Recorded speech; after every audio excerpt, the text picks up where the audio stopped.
Has a leader ever fulfilled the promises made before coming to power? Promises.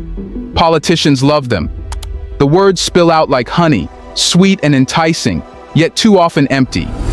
Across the globe, leaders rise to power on a wave of promises. Promises to transform economies, uplift the downtrodden, and carve out a brighter future. Yet, how many leaders truly fulfill these grand commitments once they ascend to the that people can understand the meaning of the fight that we must wage so that Africa can really unite. We have been deculturized, they have come to impose a culture that is not ours. And I think that today, in all the horizons in Africa, we are coming back to our sources little by little. The culture in Africa is peace and tolerance. Hello brothers and sisters, I hope you're all doing fine. So let's watch this video, then have a quick discussion at the end of it. Thank you so much. The throne. In most cases, the answer is a resounding few. However, in Burkina Faso, something different is happening. Here, President Ibrahim Traoré is not just making history, he's rewriting the rules of what governance in Africa could look like. Certes, des esprits impérialistes pourront essayer de vous détourner de l'objectif, mais écoutez, visez loin, visez très loin, réfléchissez et voyez ce qu'on veut faire. His ambitious plans have sent shockwaves not only through his nation, but across the African continent and beyond. Nous avons donc lancé l'APEC dans ce sens-là pour permettre de créer ce qu'on appelle nos entreprises que nous voulons mettre sur place. Parce que nous le disons, c'est inconcevable que nous puissions ici produire de la tomate et que nous importons de la pâte de tomate. C'est absurde que nous avons tous les produits oléagineux ici et que nous ne puissions pas les transformer. Nous avons lancé cela et je vous invite à souscrire massivement parce que nous allons créer nos entreprises ici sur place et développer. So, what exactly is Traoré up to, and why has it rattled the West to its core? Let's find out.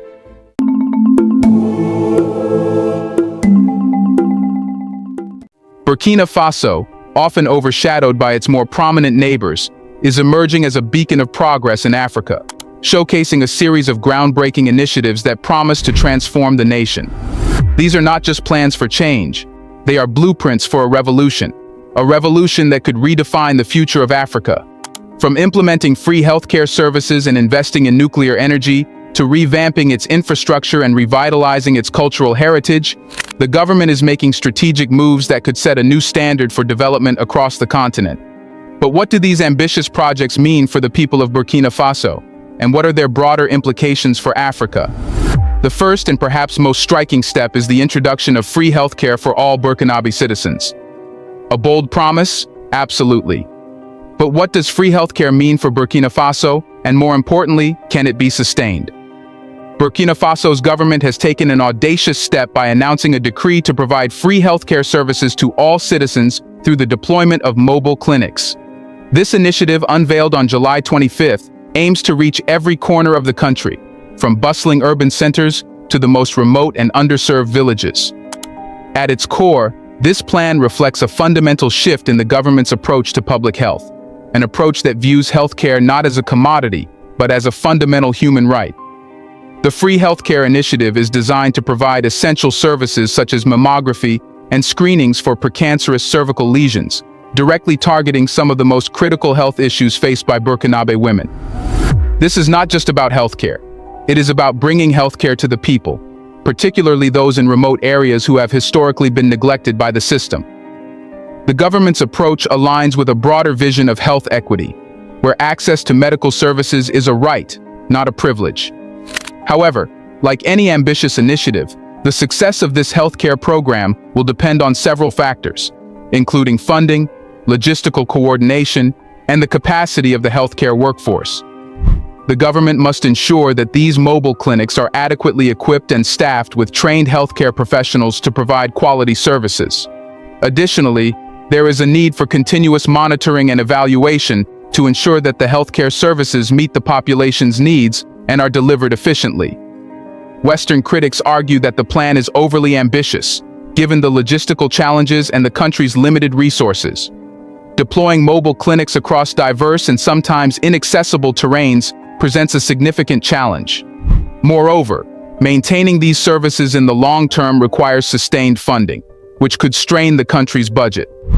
But to the naysayers, Burkina Faso responds with a resounding, "Watch us."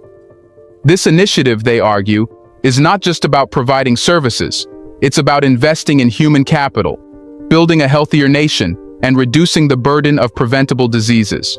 Supporters of the initiative see it as a crucial step toward building a more equitable society.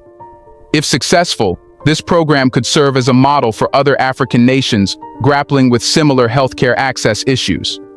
It represents a significant investment in human capital, with the potential to improve health outcomes, increase life expectancy, and ultimately contribute to economic growth. But the vision doesn't stop at healthcare. Here's a reminder to please like and share the video and subscribe to our channel to watch more videos on Black culture, history, civilization, and identity. Let's continue now. President Traoré understands that for real change to take root, it must be comprehensive and far-reaching.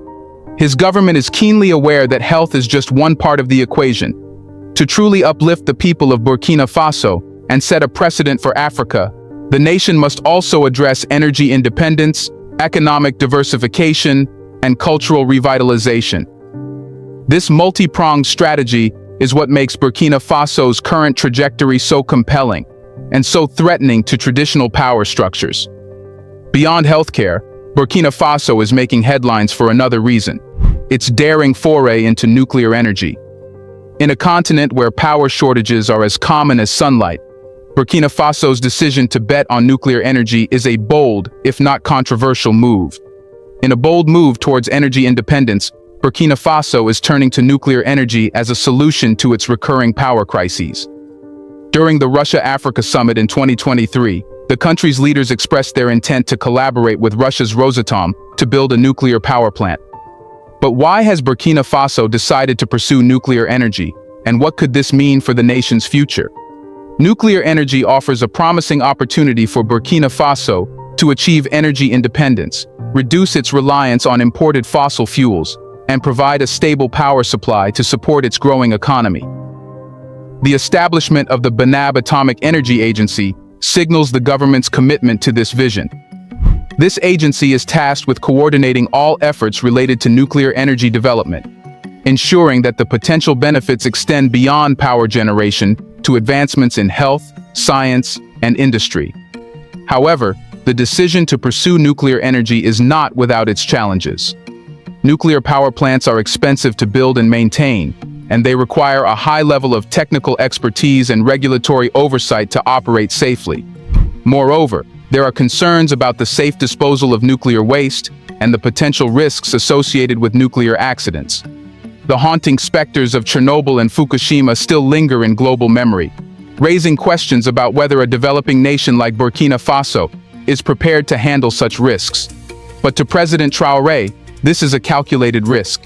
The decision to invest in nuclear energy reflects a strategic choice to diversify the country's energy mix and build a more resilient and sustainable energy infrastructure. By securing a stable and reliable energy supply, Burkina Faso aims to power its industries, improve living standards, and enhance its economic competitiveness. If Burkina Faso succeeds, it could pave the way for other African nations to explore alternative energy sources, breaking free from the cycles of energy dependency and power outages that plague the continent. Nuclear energy, often dismissed as too dangerous or costly for Africa, could become a viable option, shifting the balance of power, literally and figuratively. The question is, will other African nations follow suit? And how will the West react to an Africa that dares to harness the power of the atom? Burkina Faso's choice to partner with Russia, a nation that has been increasingly positioning itself as an alternative ally to African countries, also sends a strong message. It signals a shift away from traditional Western allies who have historically had a tight grip on African energy and economic policies. This move towards energy self-sufficiency through nuclear power could redefine alliances and economic dependencies across the continent. It could signal a new era of African nations asserting more control over their resources and destinies. And it doesn't matter how the West reacts, African nations won't change their agenda. While healthcare and energy make headlines, The country is also making significant investments in local infrastructure, particularly in the rail industry. The government has announced plans to build a factory in Bobo Dioulasso to manufacture and lay rail tracks, build train carriages, and process steel scrap. This initiative is more than just an effort to improve transportation. It represents a strategic move to drive economic growth from within. By producing materials locally, Burkina Faso aims to reduce its dependency on imports, create jobs, and stimulate local economic activity. The project is expected to significantly reduce costs, as the country will no longer need to spend large sums on importing rail parts. Moreover, this initiative will provide employment opportunities for skilled and unskilled labor, fostering a more inclusive economy that benefits all Burkinabe. Investing in infrastructure is critical to Burkina Faso's broader development strategy. Efficient transport networks are crucial for trade, commerce, and the overall economic integration of the country. By improving these networks, Burkina Faso is positioning itself as a vital hub in the region, enhancing connectivity and competitiveness. The rail industry in particular has the potential to transform the country's economic landscape, providing a reliable and cost-effective means of transporting goods and people across the nation. The vision here is not just national, it's regional. An efficient rail network in Burkina Faso could link landlocked countries to coastal ports, facilitating trade and fostering economic integration in West Africa. This is a bold statement of intent, a declaration that Burkina Faso is ready to play a leading role in the region's economic future. While infrastructure, energy, and healthcare dominate discussions, another quiet revolution is unfolding in Burkina Faso, one that combines culture, creativity, and economic opportunity. In a global economy that often prioritizes industrial growth over cultural heritage, Burkina Faso is taking a different approach. The government is actively investing in the revival of craft villages across the country. Burkina Faso. It is something that we need to celebrate about because this is the first time this type of thing is happening in Africa, and it is about development. But this type of development is on another level. This is not the type of development any African country expected to see in this generation. But glory be to God that it has started happening in Burkina Faso. Ibrahim Traoré has surprised us once more. And you would wonder, what am I talking about? Well, I'm talking about the logistic equipment provided by Ibrahim Traoré and the reason of providing this logistic equipment for construction workers in Burkina Faso. When you go on media, what they put on press did not match the action. And that is the reason I will have to explain it, for you to know why this equipment made for tough engineering landed in Burkina Faso. Let's go. For some of you who have been following Intervlog, you must have known that on August 18th, 2024, Ibrahim Traoré made a speech. And on that speech, he said that his government is going to focus on civil engineering. When we talk about courses for the students, that engineering is the best course for Burkina Faso, that no developed country made it without having enough engineers working for them. He promised that he is going to fund Burkina Faso engineers, especially the civil engineers, for them to be the one to build Burkina Faso. When he said this, Intervlog had it, and I made video about it. This is the video. As I said after the diagnosis, you agree with me that we train very few engineers. However, a nation that develops, the development index also, is in terms of trained engineers. Go back in history and see all these great nations. The number of engineers trained by one in specific specialties counts a lot in development. In Burkina, we do not have enough. This is why the Polytechnic School of Ouagadougou, we want to develop it into a polytechnic university by putting a certain number of technological courses there and recruiting the maximum number of students who can be trained there and have engineers. It is good that we have courses like modern literature, philosophy, law, psychology, history. Many students end up there against their will. It is not necessarily what they chose. But these are the courses available, which inevitably do not provide employment opportunities. This is why we have decided to promote this sector of professional training and employment by dedicating an entire ministry to it. In the coming days, this reorganization will be done, and you will see how we will evolve. After this video, I expected to see action. And on the 17th of October, boom. All the equipment any civil engineer would need for construction of road, bridge, tall buildings, beautiful houses, complicated field, we are provided by Ibrahim Traoré. Reconquest of the national territory. The Burkinabe army is strengthening its logistical resources. The Minister of Defense, Brigadier General Kassoum Coulibaly, handed over this.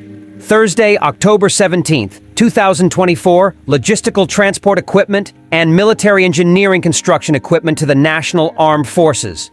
This equipment, acquired with the state's own funds, aims to make the Burkinabe fighting forces more operational on the ground. Backhoe loaders, compactors, graders, semi-trailers, and tank transporters constitute the equipment that the Minister of Defense, Brigadier General Kassoum Coulibaly, handed over this Thursday, October 17th, 2024, to the National Armed Forces. The keys to these machines were handed over to the Chief of General Staff of the Armed Forces. According to the Minister in charge of Defense, the delivery of this equipment is part of the implementation of the equipment plan, which was planned in stages. Through this delivery, it is a question of supporting the troops for better offensive actions.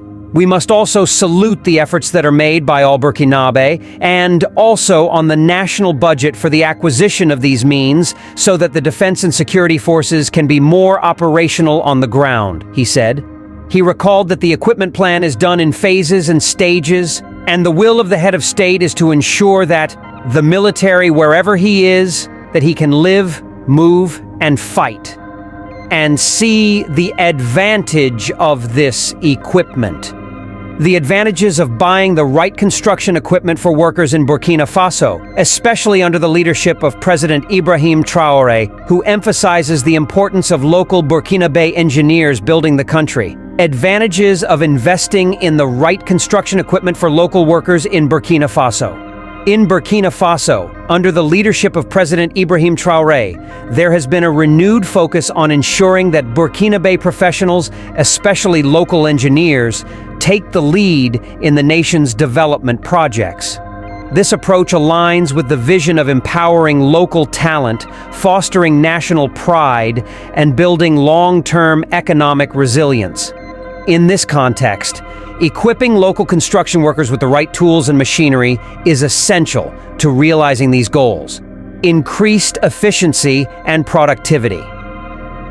The right construction equipment allows workers to complete projects more quickly and accurately. In a developing country like Burkina Faso, where infrastructure projects such as roads, schools, hospitals, and housing are urgently needed, having modern and well-maintained machinery can significantly reduce construction time.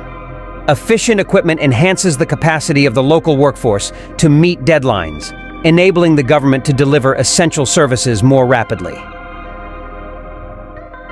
Improved quality of infrastructure. The quality of construction is directly tied to the tools used. With the appropriate equipment, engineers and workers can ensure that the infrastructure being built is not only completed on time, but also meets global standards for durability and safety.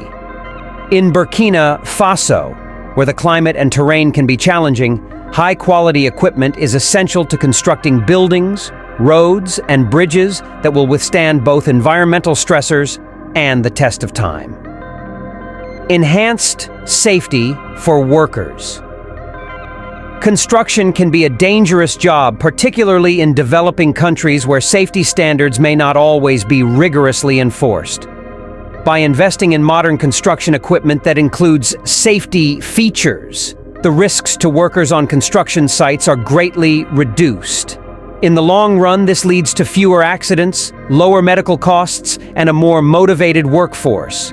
Ensuring worker safety aligns with the government's responsibility to protect its citizens and improve labor conditions. Skill development and knowledge transfer. Modern equipment requires skilled operators.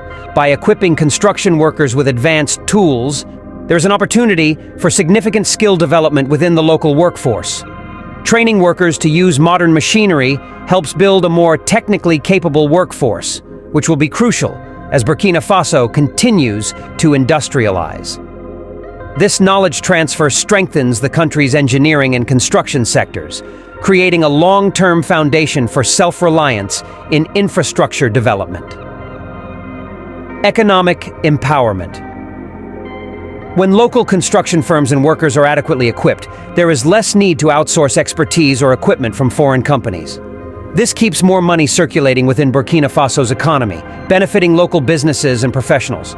It also creates job opportunities for both skilled and unskilled labor, further contributing to poverty reduction. Now, brothers and sisters, Ibrahim Traoré and the likes of Julius Malema and all these Pan-Africanists who have been talking about the unity of Africa, they have been facing criticism from African leaders and in the diaspora. Now, when we say that we want the unity of this continent, when we say that we really want a change in the way the governance of this continent has been since independence, now, there is need for us to enact measures on how this is going to happen, because we, the same black people, have had problems with how the African people are rising and maybe talking the truth to power. Now, brothers and sisters, it must be remembered that it is indeed black people, the black leaders, the puppet leadership in Africa that failed Muammar Gaddafi. It must be remembered, brothers and sisters, it is the black diaspora that failed to protect the likes of Martin Luther King and Malcolm X.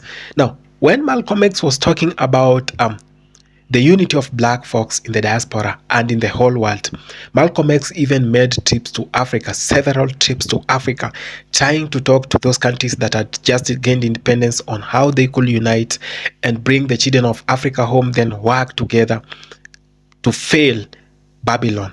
Now, this actually received criticism from the same black folks, and it must be remembered that the likes of Martin Luther King did not have the support of black people until Martin Luther King died.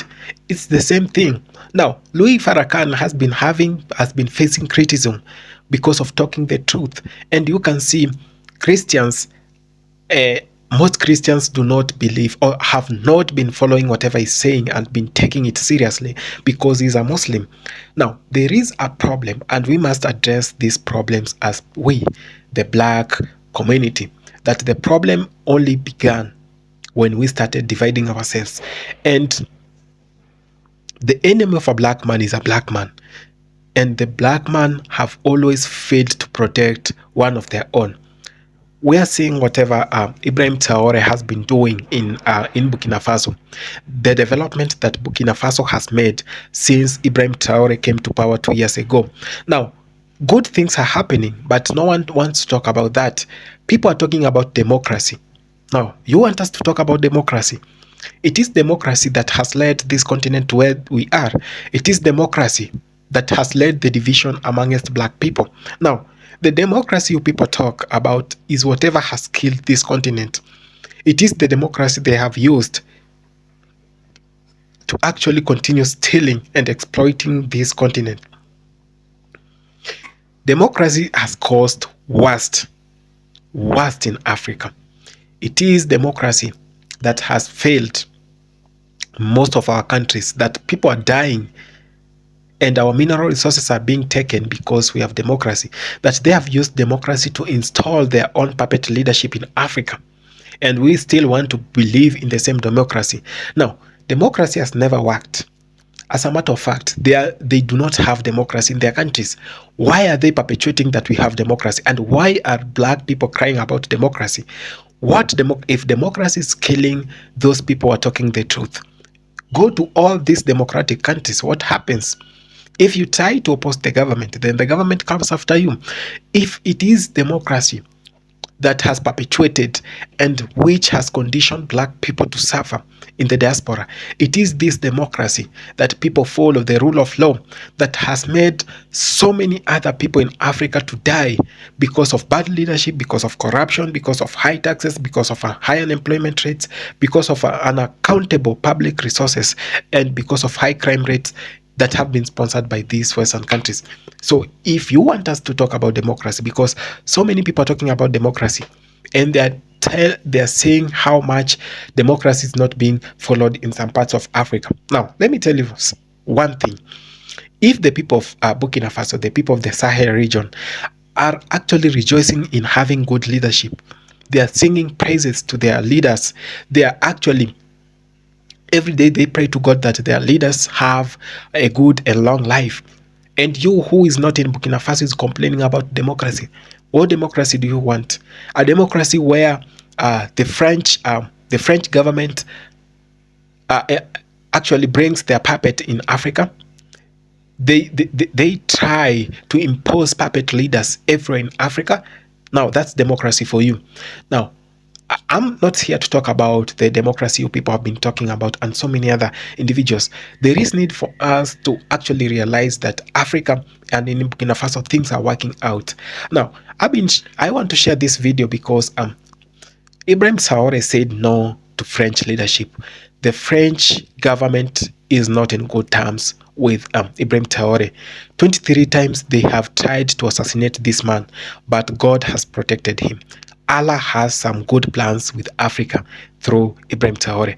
If we really want an African continent where we will see our own brothers and sisters back here and doing good and investing in the motherland, if we want an African continent where our mineral resources are not being exploited, if we want an African continent where education talks about black unity, talks about black history, that if we want a united African continent, then we must not want to preach about their democracy here.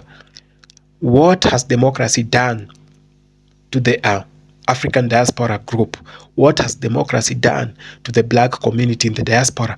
Democracy has destroyed them completely. Now, you go look about the systematic racism that is ongoing, how they can't get justice, the high adulteration rates in their countries, how black people have been conditioned to be poor, how they how they are not treated equally, how they cannot get jobs even after being qualified. Now, you remember Tim Wise talking about the American lawyer was talking about how black people even are given poor grades in school just because of their color, just because the system has been conditioned to hate black people and to make sure that they never rise to power. They never see the good things in this world. So that's the democracy for you. If that's the democracy you people are talking about, we do not want that democracy. We want a country that is working. We want a country with zero corruption. We want a country with good employment rates. Come to Africa. Some few people have taken government. They have employed their family members. They have employed their friends. They are looting everything. High unemployment rates. You go to South Africa, see how young people are on the streets, landed without jobs, just because a government system takes orders from Netherlands and the US. So we do not want to see this happening in Africa. We do not want this happening in Nigeria. Nigerians have been striking. They have been putting demonstrations to talk about the high unemployment rate, the high corruption rates. This and the latest was they were talking about Tinubu being a CIA agent in Africa. So if our leaders are continuing to be having the same puppet behaviors, and we the people are going to say no, we the people are going to change the narrative in this African continent. If that's the democracy for you, we do not want democracy. We want a country where people obey the law, yes, follow the law, yes, but things happen in a good way. Democracy has been put there for you who are at the lowest ladder in the society. You, us, who do not have power, that's the democracy they talk about. But them, they have disobeyed everything. They have disobeyed court orders. They go ahead and do everything they want, but they want to sing about democracy to us. We say no. We want an Africa where everything works. We want a borderless Africa, an Africa where people talk the same language, an Africa where we have a same president, we have one president, one government, and one military basis, one military system. So we do not want a more divided Africa. A more divided Africa is a democratic Africa. So if that's democracy for you, we say no. We appreciate whatever Ibrahim Traoré is doing, whatever development we see is bringing prisoners from prison to work in the fields and make sure that there is surplus food in his country, and to fight, to make sure that the food security is good. He has been doing marvelous things. He said no to the French army. He said no to the French government. He said no to the exploitation of gold in his country. He went ahead and built the biggest gold factory in Africa. So if these are the things we are talking about, the development of Africa, call me. We are in for this. But if it's the democracy we want to preach in Africa, democracy has done bad, because it's the democracy we've been having since independence. You can see where our countries are. So brothers and sisters, there is need for us to address things that are happening. Let's be honest with ourselves. Let's not be brainwashed. Thank you so much for having taken the time to watch this video. I appreciate so much. If it's your first time on this channel, please consider subscribing, sharing, and liking the video. Thank you so much.